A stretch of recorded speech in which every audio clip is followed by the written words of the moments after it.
دا لوی ولسي غونډه د زابل قومونو قبایلو او سرحداتو چارو ریاست رابللې وه چې د افغانستان قومونو قبایلو او سرحداتو سرپرست وزیر ترڅنګ دیني عالمانو، قومي مشرانو او سیمه ییزو خلکو ګډون کړی و. غونډه کې یو شمېر دیني عالمانو او مشرانو د اوسني اسلامي نظام څخه ملاتړ او خوښي وښوده او زیاته یې کړه ملت په هر اړخیز ډول سره د اسلامي امارت له کړنو خوشحاله دی او لازمه ده چې د هیواد او ملت جوړونې پر لور نور ګامونه هم واخیستل شي.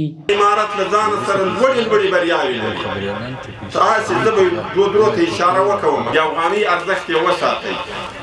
په معنوي نظر باندې امارت دوه بریا دا له ځانه سره لري. د اسلام، د قرآن، د دین د احکامو ارزښت یې وساتئ. د پرمختګ ملاتړ اوس به هم د غږ ملاتړ کوو.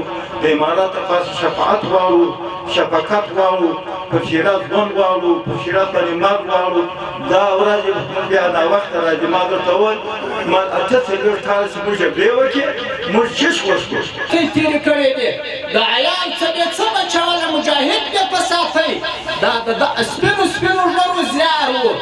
دا د دغو تورو ګوټانو سپینو ګوټانو ستړیاوې ولې مجاهدینو چې دا لاسته راوړنه وسوه.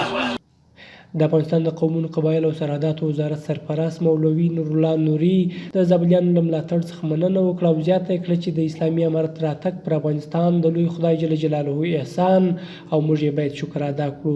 هغه وویل اسلامي امارت په خپلو کړنو پرېکړو کې مستقل او د هېواد د پرمختګ لپاره به هغه کړنې ترسره کیږي چې د اوس لپاره لویه اړتیا ده. هغه خلک د اسلامي امارت ملاتړ ته راوبلل.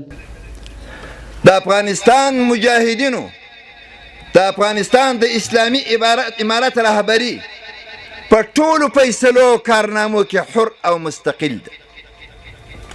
دا باور وکړئ او دا باور ولرئ ان شاء الله العزیز.